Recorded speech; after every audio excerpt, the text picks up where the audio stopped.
गए हैं wing commander Praful Bakshi, पूर्व वायुसेना अधिकारी हमारे साथ जुड़ गए हैं। सर, बहुत स्वागत है आपका इंडिया न्यूज पर। तो सबसे पहले सर मैं ये जानना चाहूंगी, ये जो दूसरी वार्ता की संभावना बन रही है इस्लामाबाद या रावलपिंडी में, इसे आप किस तरीके से देखते हैं? क्या पिछली बार इस्लामाबाद में जो बैठक हुई थी जो पूरी तरीके से असफल रही, क्या वही रवैया इस बार पाकिस्तान का हो सकता है? क्योंकि एक मीडिएटर बहुत महत्वपूर्ण भूमिका, बहुत ही वैल्यूएबल सिचुएशन में होता है जब ये समझौतों की बात आती है। तो आप बिल्कुल ठीक कह रहे हैं, जब समझौतों की बात आती है तो मीडिएटर का भूमिका बहुत अहम होती है। पर यहां पे देखा जा रहा है कि पाकिस्तान को एक्सेप्टेंस कहां से मिली है।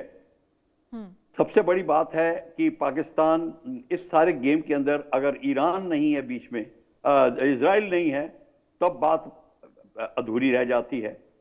क्या ईरान ने सारी शर्तें मंजूर करने की बात कर दी है? क्योंकि general field marshal Munir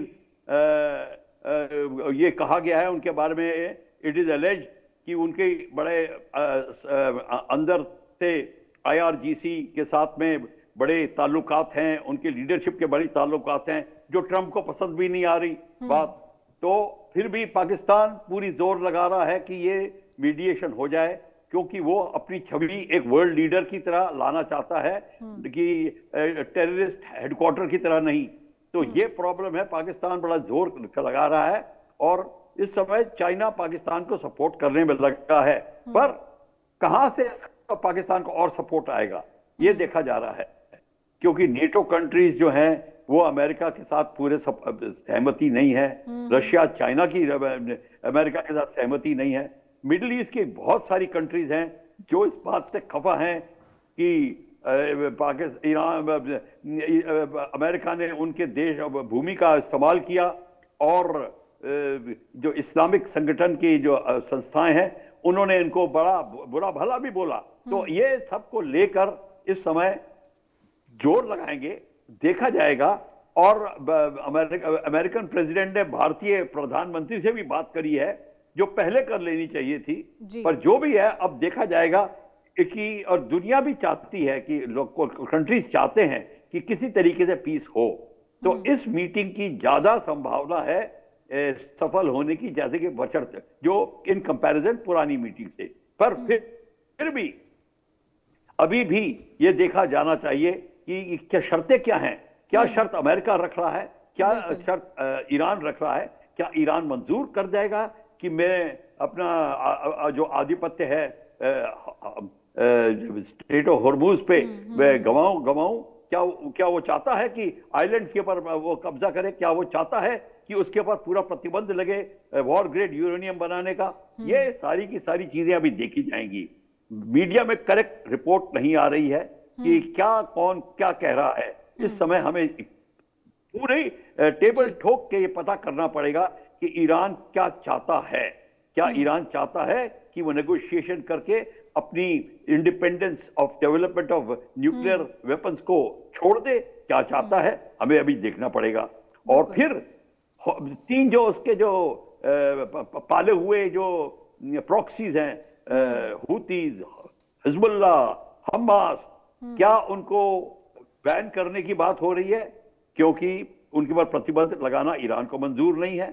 Israel उस पर पूरा अमल है, तो झगड़ा चलता रहेगा।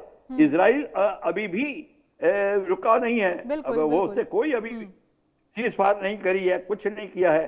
तो अब हमें देखना ये पड़ेगा कि इसका नतीजा क्या निकलता है। अमेरिका को कौन कौन और प्रेशराइज करता है कि बैकआउट करने की, और अमेरिकन प्रेसिडेंट बैकआउट कर रहा है। मैं बता रहा हूं, जो अमेरिका जो कह रहा है कि मैं लैंड को ऑक्यूपाई कर लूंगा, आइलैंड ऑक्यूपाई कर लूंगा, उसके 25 से 30 अगर ज्यादा डेड बॉडीज वापस गई तो अमेरिका को प्रॉब्लम खड़ी हो जाएगी, उनकी पॉलिटिकल लीडरशिप तहस नहस हो जाएगी।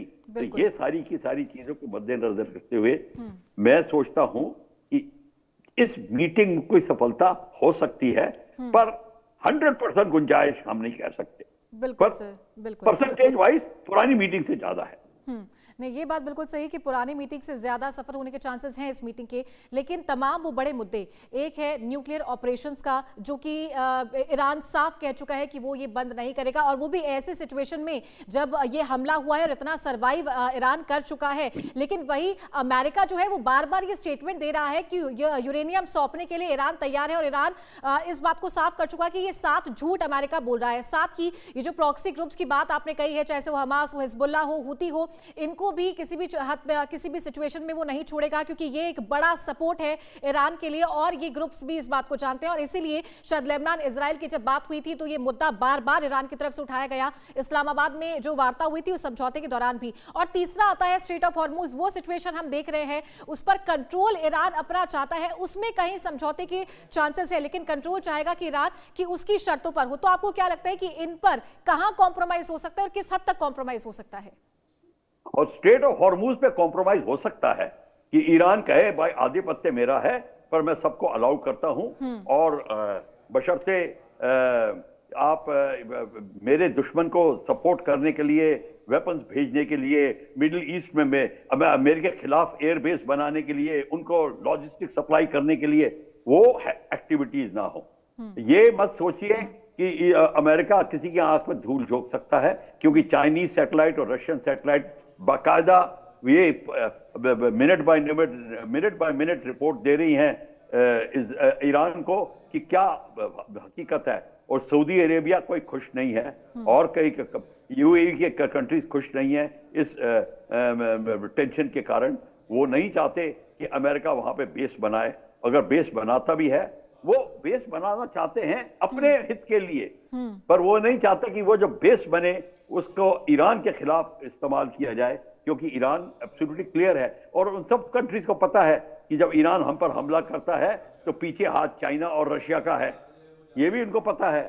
तो ये भी, और चाइना बिल्कुल क्लियर है इस बात से कि अगर अमेरिका ने अपनी वहां पे बढ़त हासिल करने की कोशिश करी तो पूरी की पूरी सप्लाई जो है वो इंफॉर्मेशन है, सैटेलाइट इंफॉर्मेशन, इंटेलिजेंस, सब कुछ ईरान को दिया जाएगा। तो वो भी बिल्कुल क्लियर है। बिल्कुल सर, और एक और बयान काफी ज्यादा चर्चा में है, पाकिस्तान ये जो मीडिएटर बन रहा है उसे लेकर कि ट्रंप को एक भारी डिप्लोमेसी का सामना करना पड़ सकता है। तो वही यूएन के अंदर इजराइल के जो राजदूत है उनका ये कहना था कि एक सीक्रेट डील यहाँ पर पाक और चीन की हो रही है ईरान के साथ में। तो क्या वाकई में ये डिप्लोमेसी इस सेकेंड मीटिंग में देखने को मिल सकती है? क्योंकि पाकिस्तान पर तो भरोसा बिल्कुल नहीं किया जा सकता, और पाकिस्तान उस स्टेट में भी नहीं है कि वो ऐसी डिप्लोमेसी खेल पाए। देखिए, बात सारी ये है, अगर पाकिस्तान का लीडरशिप ईरान से अपने कनेक्शंस काटना नहीं चाहते, वो बिल्कुल पक्की बात है, उनको पता है कि इस जगह पे आपने, अगर उन्होंने एक इस्लामिक कंट्री के खिलाफ अगर उन्होंने कोई साजिश करी तो बाकी मिडल ईस्ट की कंट्रीज उसको माफ नहीं करेंगी, वो नहीं चाहते ये ऐसा कुछ। और चाइना जो है पाकिस्तान का सब सप्लाई पाकिस्तान की करता है, जो मॉडर्न वेपन जितने हैं सब पाकिस्तान के पास, वो सब चाइनीज वेपन है। तो चाइना ने इस समय ये डिसाइड कर लिया है कि ईरान मेरा खास है, पाकिस्तान मेरा मेन मार्केट है, और पाकिस्तान के थ्रू मैं और भी जगह अपने वेपन्स बेच सकूंगा। और तो ईरान और पाकिस्तान के बीच में तो ईरान को कह के कि भाई पाकिस्तान की मदद कीजिए और मीटिंग कीजिए, आप फिर देखेंगे कि इस सब का जो सेहरा मिलेगा वो चाइना को मिलेगा कि चाइना ने ये सारी मीटिंग अरेंज कराई है। पर पाकिस्तान उसका भी क्रेडिट उठाएगा कि आफ्टर ऑल मेरी डिप्लोमेसी है जो कामयाब हुई है। तो पाकिस्तान पूरे अपना गेम अच्छी तरह चल रहा है, और मेरे को हैरानगी है कि पाकिस्तान की डिप्लोमेसी को अंडर एस्टिमेट किया गया। हालांकि पाकिस्तान ने अपनी बड़ी गलतियां करी हैं, पर वो बड़ी चतुराई, उनके डिप्लोमेसी और जो पब्लिक रिलेशन है वो कोई कम नहीं है, ये आपको मानना पड़ेगा। बिल्कुल, और साथ ही सर, अगर स्ट्रेट ऑफ हॉर्मुज की बात है तो ईरान पूरी तरीके से बात साफ कर चुका है कि वो तमाम जो जहाज, चाहे वो किसी भी देश के हो, वहां से गुजरेंगे तो वो टोल लगाएगा ही लगाएगा। और ये बात इस हद तक उनकी तरफ से जायज है क्योंकि जो नुकसान यहाँ पर हुआ है तो उसकी भरपाई ईरान इसी तरीके से कर सकता है। लेकिन अमेरिका अब ये सोचेगा और ये एग्जीक्यूशन लाएगा प्रोसेस में कि वो किस तरीके से और तोड़ने का काम ईरान को करे। तो क्या ये समझौता नजर आ सकता है? देखिए, अमेरिका ईरान को तोड़ने की जब बात आप कर रहे हैं उसने तो अपने पूरे कार्ड खेल लिए हैं। अब और क्या वो कहेगा ईरान को, और उसको पता है कि ईरान पलटवार करेगा, उसको चाइना का सपोर्ट होगा, रशिया का सपोर्ट होगा, मिडिल ईस्ट की कंट्रीज उसको सपोर्ट नहीं करेंगी, अमेरिका को, नेटो को उस कंट्रीज को सपोर्ट नहीं करेंगी। हालांकि अमेरिका ने एक चाल तो बड़ी अच्छी चली थी कि चाइना का पूरा फ्यूल सप्लाई जो है वो खत्म कर दे, वेनेजुएला के थ्रू और जो सऊदी अरेबिया के जो थ्रू आता था और ईरान के थ्रू आता था।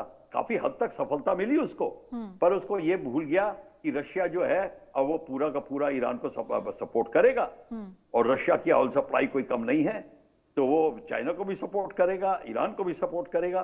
तो ये सारी की सारी चीजें जो हैं बेसिकली इकोनॉमिक गेन्स को भी लेके थी। तो अब इस समय जो अमेरिका की जो भूमिका है वो अब उसको काफी बदलाव लाना पड़ेगा। हालांकि अमेरिका अपनी जो बिंदा वो जो लैंग्वेज बोलता है वो जो दादागिरी वाली, वो थोड़ी देर और बोल लेगा, पर उसका कोई असर नहीं पड़ रहा। सबने देख लिया है, यहां तक कि American public, American internal system भी, और अमेरिका के लीडरशिप में दरार पड़ने लगी है।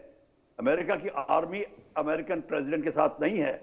जब से उन्होंने आर्मी चीफ को एडहॉक निकाल दिया क्योंकि उन्होंने उनके लैंड टारगेट के ऊपर बूट्स ऑन द ग्राउंड करने के लिए